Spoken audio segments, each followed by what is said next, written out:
అందరికీ నమస్కారం. ఈరోజు కథ నిన్ను కోరి పార్ట్ 20. రచించిన వారు నళిని గారు. ఇక కథలోకి వెళ్తే, వంశీ చందు గురించి అన్ని వివరంగా చెప్తాడు వాళ్ళ అత్తయ్య మామయ్యకి. అంతా విన్న వెంకటరామయ్య గారు, నువ్వేం చేసినా బాగా ఆలోచించి చేస్తావు. నువ్వే నిర్ణయం తీసుకున్నా సరే నీకు తోడుగా ఉంటాను. నాకు నీ మీద నమ్మకం ఉంది అని వంశీతో అంటారు. దాంతో వెంకటరామయ్య గారి చేతిలో చెయ్యేసి, థ్యాంక్ యూ మావయ్య అని సుశీల వైపు చూస్తాడు. సుశీలకు ఏమనాలో అర్థం కాక ఇబ్బందిగా నవ్వుతుంది. వంశీ కూడా చిన్నగా స్మైల్ ఇచ్చి, నేను ఫ్రెష్ అయి వస్తాను మామయ్య అని పైకి వెళ్తాడు. చందును చూడ్డానికి తన రూంలోకి వెళ్ళాడు వంశీ. ఆలోచనల్లో మునిగిపోయిన చందు వంశీ రావడం గమనించదు. అది చూసిన వంశీకి చందు బాధపడుతుంది అని అర్థమై, ఏంటి ఇంకా అలానే కూర్చున్నావు, లేచి ఫ్రెష్ అయ్యిరా, డిన్నర్ చేద్దాం అని అంటాడు. వంశీ మాటలతో తేరుకున్న చందు, నాకు ఆకలిగా లేదు వంశీ, నేను రెస్ట్ తీసుకుంటాను అని అంది. అదేం కుదరదు, నీకు ఆకలిగా లేకపోతే నాకు కంపెనీ ఇవ్వు అంటూ ఉండగా ఇంతలో సుశీల వచ్చింది. అదేంటమ్మా, నువ్వింకా ఫ్రెష్ అవ్వలేదా? త్వరగా వెళ్ళి ఫ్రెష్ అయ్యిరా, అందరం కలిసి డిన్నర్ చేద్దాం.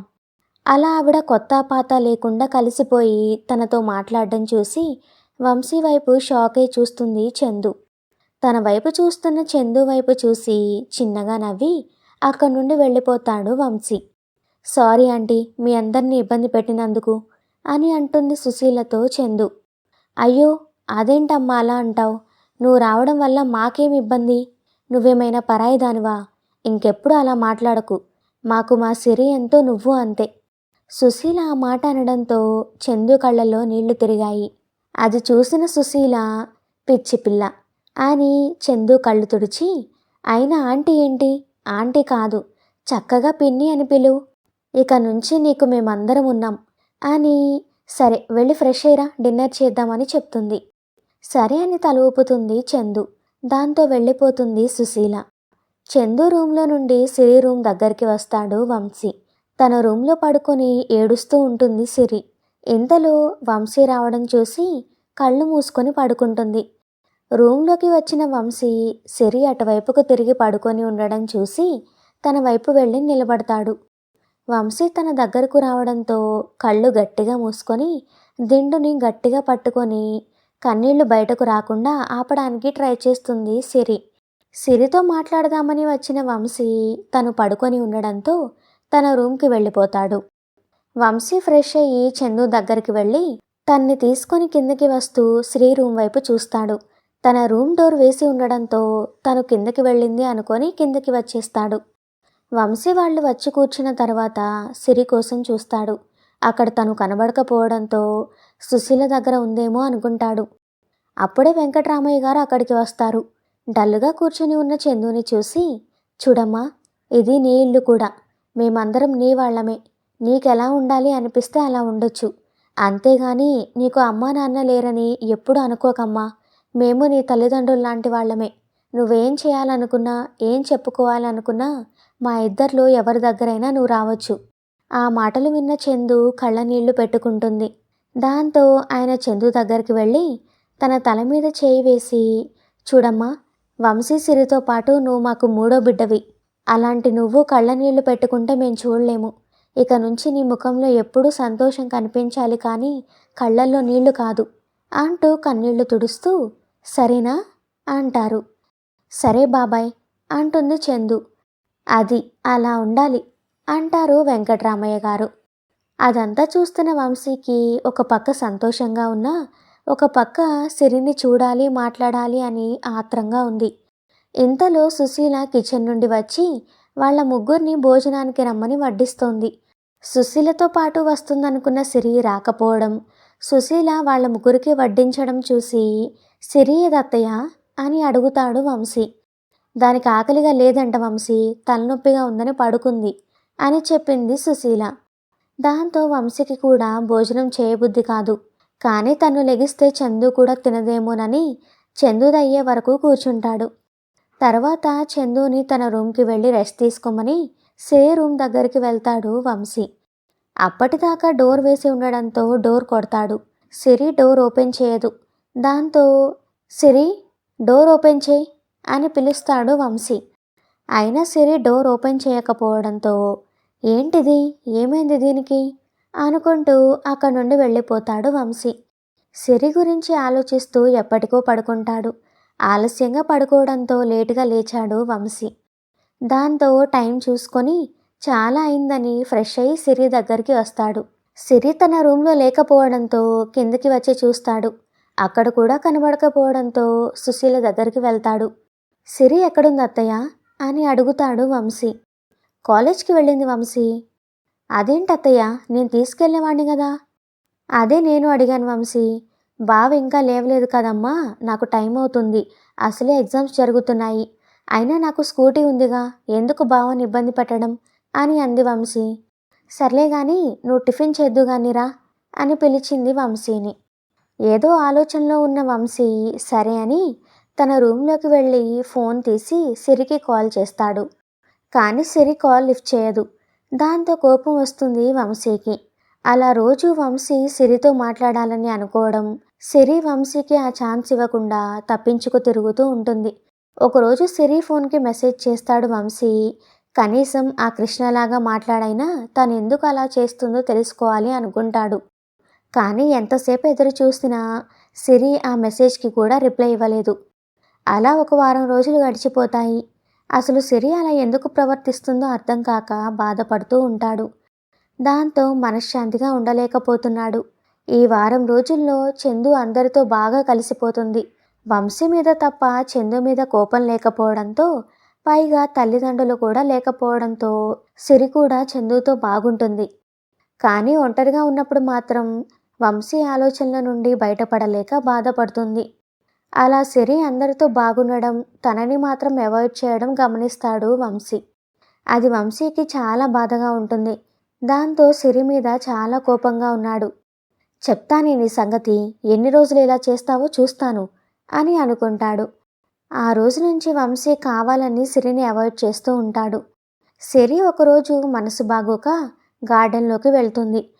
అక్కడ తనకిష్టమైన ఎల్లో రోజెస్ మొక్కల దగ్గరికి వెళ్ళి కూర్చొని ఆలోచిస్తూ ఉంటుంది. గత కొన్ని రోజులుగా నా జీవితంలో ఎంత మార్పు వచ్చింది. ఇంతకుముందు ఇదే గార్డెన్కి తను వచ్చినప్పుడు తనకి వంశీకి మధ్య జరిగినవి గుర్తుకు రావడంతో ఒక నిమిషం పాటు ప్రస్తుతాన్ని మర్చిపోయి హ్యాపీగా ఉంది. అప్పుడే మొక్కలకు నీళ్లు పట్టడానికి వస్తాడు వంశీ. అది గమనించి వంశీ అటే వస్తుండడంతో ఇప్పుడు ఏం చేయాలి, నాతో మాట్లాడాలని అంటాడేమో అని అనుకుంటూ ఉంటుంది. కానీ వంశీ అటే వచ్చి తన పక్క నుంచి ముందుకు వెళ్ళిపోతాడు. అది చూసి షాక్ అవుతుంది సిరి. ఏంటి వీడు, నిన్నటిదాకా నాతో మాట్లాడడానికి ఎప్పుడెప్పుడు ఒంటరిగా దొరుకుతానా అని ఎదురు చూశాడు. అలాంటిది ఈరోజు నేను ఒంటరిగా కనబడినా కూడా నాతో మాట్లాడకుండా వెళ్ళిపోతున్నాడు అని అనుకొని, సరేలే ఏదైతే ఏం, నాతో మాట్లాడి నన్ను ఇబ్బంది పెట్టకుండా వెళ్ళిపోయాడు. అదే వాడు నాతో మాట్లాడుంటే నన్ను మాటలతో మాయ చేసేవాడు అని అనుకుందే. కానీ వంశీ తనతో మాట్లాడకుండా వెళ్ళడం బాధగా ఉంది సిరికి. అలా కొన్ని రోజులు సిరి వంశీ ఎవరికి వాళ్ళే ఒకరినొకరు చూసి చూడనట్టుగా ఉంటున్నారు. ఆ ఊర్లో ప్రతి సంవత్సరం 3 రోజుల పాటు తిరునాళ్ళు ఘనంగా చేస్తారు. ఇప్పుడు కూడా ఆ రోజులు దగ్గరికి రావడంతో సుశీల ఇల్లంతా శుభ్రం చేయిస్తుంది. ఒకరోజు పొద్దున్నే చందు లేచి ఫ్రెష్ అయ్యి కిందకి వచ్చేసరికి పనివాళ్ళంతా ఇంటిని అలంకరిస్తూ ఉంటారు. అది చూసిన చందు, ఏంటి ఈరోజు విశేషం సిరి, ఇల్లంతా పూలతో డెకరేషన్ చేశారు అని అడుగుతుంది. రేపటి నుంచి ఊళ్ళో తిరునాళ్ళు జరుగుతుంది కదా చందు, ఆ 3 రోజులు అమ్మ నాన్న ఇద్దరు పూజలో కూర్చుంటారు. మన ఇంటి నుంచే గుడికి ప్రసాదాలు వెళ్తాయి. ఈ 3 రోజులు భలే సరదాగా ఉంటుంది. అవునా, తిరునాళ్ళ గురించి ఎప్పుడూ మా అమ్మ చెప్తుంటే వినడమే కానీ ఎప్పుడూ చూడలేదు. నువ్వు చెప్తుంటే భలే ఎక్సైటింగ్గా ఉంది అని వాళ్ళమ్మ గుర్తుకు రావడంతో సైలెంట్ అయిపోతుంది చందు. అది గమనించిన సిరి, చందుకి వాళ్ళ అమ్మ గుర్తుకు వచ్చిందని అర్థమై తనని డైవర్ట్ చేయడానికి, అవునా నువ్వెప్పుడూ చూడలేదా, అయితే ఈ 3 రోజులు జరిగేవి చూసి నువ్వు ఇంకా బాగా ఎంజాయ్ చేస్తావు చిన్నగా నవ్వుతుంది చందు. సరే కానీ పద, త్వరగా మనిద్దరం టిఫిన్ చేసి గోరింటాకు పెట్టించుకుందాం అంటుంది సిరి. చందు సరే అనడంతో ఇద్దరు టిఫిన్ చేయడానికి వెళ్తారు. అలా వాళ్ళిద్దరూ గోరింటాకు పెట్టించుకొని కబుర్లు చెప్పుకుంటూ ఉండగా చందుకి ఎక్కిళ్ళు వస్తాయి. అది చూసిన సిరి, లక్ష్మి మంచినీళ్ళు తీసుకురమ్మని చెప్పబోయేలోపు వంశీ వాటర్ తీసుకొని వస్తాడు. పక్కన సిరి ఉందని కూడా చూడకుండా చందుకి మంచినీళ్ళు తాగిస్తాడు. అది చూసి షాక్ అయిన సిరికి కోపం రావడం గమనిస్తాడు వంశీ. ఏంటిది, ఎన్ని రోజుల నుండి నన్ను పట్టించుకోలేదు, అలాంటిది ఈరోజు నేను చందుకి మంచినీళ్ళు తాగిస్తే దీని ఫేస్లో ఏంటి ఇన్ని రకాల ఎక్స్ప్రెషన్స్ వస్తున్నాయి, అంటే ఇది జెలసీ ఫీల్ అవుతుందా అని ఆలోచిస్తూ ఉండగా ఏదో అర్థమైనట్టు ఆహా అదా విషయం అని నవ్వుకొని ఇంక చెప్తానే నీ సంగతి అని నవ్వుకుంటూ ఉండగా మంచినీళ్ళు ఇచ్చినందుకు థ్యాంక్స్ చెప్పింది చందు. హే దీనికేనా, ఇట్స్ ఓకే, ఇంకా ఏమైనా కావాలంటే నన్ను అడుగు అని సిరికి వినపడేలా గట్టిగా ఒత్తి సిరి వైపు చూస్తూ చెప్తాడు. దాంతో సిరికి కోపంతో ఒళ్ళు మండిపోతుంది. అది చూసిన వంశీ నవ్వుకుంటూ కోపంగా ఉన్నావా బంగారం, మరి నన్ను ఏడిపించావు అని అనుకుంటూ అక్కడి నుండి వెళ్ళిపోతాడు. వంశీ వెళ్ళాక సిరి కోపం కాస్త బాధగా మారింది. అయినా నేనెందుకు బాధపడాలి, తనకి నేనెంతో చందు కూడా అంతే, మరి దానికి నేనెందుకు బాధపడాలి అని అనుకుంటూ ఉండగా సిరిని చందు పిలుస్తుంది. దాంతో తేరుకొని చెప్పు చందు అంటుంది. ఏంటి, ఏం ఆలోచిస్తున్నావు సిరి? ఏం లేదు. సరే లోపలికి వెళ్దాం పదా. ఆ రోజు రాత్రి డిన్నర్ చేసి ఎవరి రూమ్లోకి వాళ్ళు వెళ్ళిన తర్వాత సుశీల చందు రూమ్లోకి వస్తుంది. బుక్ చదువుకుంటూ కూర్చున్న చందు సుశీల ఆ టైంలో రావడంతో ఏంటి పిన్ని అని అడుగుతుంది. ఏం లేదమ్మా, రేపటి నుంచి ఊర్లో ఉత్సవాలు జరుగుతాయి, ఈ 3 రోజులు నువ్వు వేసుకోవాల్సిన బట్టలు నగలు తీసుకొచ్చాను అని వాటిని చూపిస్తుంది. అయ్యో ఇప్పుడు ఇవన్నీ ఎందుకు పిన్ని, నా దగ్గర ఉన్నాయి. దానికి సుశీల నవ్వి నాకు తెలుసమ్మా, కానీ ప్రతి సంవత్సరం సిరికి ఇలా ఇవ్వడం అలవాటు, అందుకే నీకు కూడా తీసుకువచ్చాను. దాంతో చందుకి వాళ్ళమ్మ గుర్తుకు వస్తుంది. రేపటి నుంచి ఈ 3 రోజులు ఈ బట్టలు కట్టుకొని ఈ నగలు వేసుకో సరేనా? దాంతో వస్తున్న కన్నీళ్లు ఆపుకుంటూ సరే అంటుంది చందు. తర్వాత రోజు సిరి వాళ్ళమ్మ తనకు ఇచ్చిన పట్టులంగా ఓణి కట్టుకొని జ్యువెలరీ పెట్టుకుంటూ ఉండగా వాటితో పాటు ఒక ఉంగరం కనబడుతుంది. దాన్ని చేతిలోకి తీసుకొని చూస్తుంది సిరి. అది డైమండ్ రింగ్, చాలా అందంగా ఉంటుంది. దాంతో అది కూడా పెట్టుకుంటుంది సిరి. ఇక్కడ చందు పొద్దున్నే లేచి ఫ్రెష్ అయ్యి సుశీల ఇచ్చిన బట్టలు నగలు వేసుకొని లూజ్గా జడ వేసుకొని రెడీ అవుతూ ఉంటుంది. ఇంతలో లక్ష్మి వచ్చి అమ్మ ఇదిగోండి, చిన్నమ్మగారు మీకు మల్లెపూలు ఇచ్చిరమ్మన్నారు అని చెప్తుంది. దాంతో ఆ పూలు తీసుకొని పెట్టుకుంటుంది చందు. కాసేపటికి రెడీ అయి సిరి దగ్గరకు వస్తుంది చందు. చందు వచ్చేటప్పటికి జడ వేసుకుంటూ ఉంటుంది సిరి.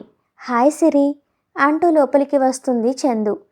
వెనక్కి తిరిగి చూసిన సిరి ఓ హాయ్ అని చందుని పైకి కిందకి ఒకసారి చూసి ఈ డ్రెస్లో చాలా బాగున్నావు చందు అని అంటుంది. థ్యాంక్ యూ అని ఆ మాట నేను అనాలి సిరి, నువ్వు కూడా ఈ డ్రెస్లో చాలా అందంగా ఉన్నావు. దాంతో నవ్వి జడ వేసుకోవడం పూర్తి చేసి వెళ్దామా అని అడుగుతుంది సిరి. అదేంటి, నువ్వు పూలు పెట్టుకోవా అని అడుగుతుంది చందు. ఓ మర్చిపోయా అని అక్కడున్న కనకాంబరాలు తీసి పెట్టుకుంటుంది సిరి. దాంతో ఇద్దరూ బయటకు వెళ్తారు. వాళ్ళలా బయటకు వచ్చేసరికి రాయల్ బ్లూ కలర్ షర్ట్లో మెరిసిపోతూ పేపర్ చూస్తూ హాల్లో కనబడతాడు వంశీ సిరికి. ఇంతలో సుశీల సిరిని చందుని చూసి వచ్చేసారా, మేం సామాన్లన్నీ తీసుకుని బయలుదేరుతున్నాం, మీరు వంశీ కార్లో రండి అని చెప్పి అన్నీ కార్లో పెట్టేశారా అని లక్ష్మిని పిలుస్తూ అక్కడి నుండి వెళ్ళిపోతుంది. సుశీల పిలుపుతో తలపైకెత్తిన వంశీ పైనుండి దిగివస్తున్న సిరిని చూస్తూ ఉంటాడు. వంశీ వాళ్ళని చూడ్డం గమనించిన సిరి ఎవరిని చూస్తున్నాడు అలా రెప్పవేయకుండా అని అనుకుంటుంది. వాళ్ళు కిందకి దిగి వచ్చాక ఈ డ్రెస్లో చాలా అందంగా ఉన్నావని సిరిని చూస్తూ చందుతో అంటాడు వంశీ. నవ్వుతూ థ్యాంక్స్ వంశీ అంటుంది చందు. అది చూసిన సిరికి ఒళ్ళు మండిపోతుంది. దాంతో కోపంగా చూస్తుంది వంశీని. సిరి అలా తన్ను కోపంగా చూడ్డం చూసి పొరబోయినట్టు సడన్గా దగ్గుతాడు వంశీ. అయ్యో అదేంటి, ఇప్పటిదాకా బాగానే ఉన్నావు కదా, ఏమైంది అంటుంది చందు వంశీ తల మీద నెమ్మదిగా తడుతూ. దాంతో కోపంతో విసవిస అడుగులు వేసుకుంటూ కిచెన్లోకి వెళ్తుంది సిరి. ఏమైంది అని కంగారుగా చూస్తున్న చందుతో ఏం లేదంటాడు వంశీ. అలా కోపంగా వెళ్ళిన సిరిని చూసి నవ్వుకుంటాడు వంశీ. ఇంతలో జ్యూస్ గ్లాస్తో బయటకు వచ్చిన సిరి ఆ గ్లాస్ ఉన్న చేతిని ముందుకు చాచి తీసుకోమని కళ్ళతో సైగ చేస్తుంది వంశీకి. ఏంటిది సడన్గా జ్యూస్ తీసుకొచ్చి తీసుకోమంటుంది అని ఆలోచిస్తున్న వంశీకి ఏం అర్థం కాదు. కానీ అక్కడ చందు ఉండడంతో తీసుకోకపోతే బాగోదని తీసుకుంటాడు. వంశీ గ్లాస్ తీసుకోగానే చేతులు రెండు కట్టుకొని నిలబడి తాగు అన్నట్లుగా గుర్రుగా చూస్తుంది వంశీని. సిరి అలా చూస్తూ ఉండడంతో బాబోయ్ ఇది తాగకపోతే చంపేసేలా ఉంది అనుకొని తాగుతాడు వంశీ. ఒక్క సిప్ చేయగానే షాక్ అయ్యి సిరి వైపు చూస్తాడు. అయినా సిరి అలాగే చూస్తూ ఉండడంతో గట్టిగా కళ్ళు మూసుకొని గబగబా తాగేస్తాడు. స్టోరీ ఇంకా కొనసాగుతుంది. నెక్స్ట్ పార్ట్ కోసం వీడియోని తప్పకుండా లైక్ చేసి మన ఛానల్ని సబ్స్క్రైబ్ చేసుకోండి. Thank you for listening.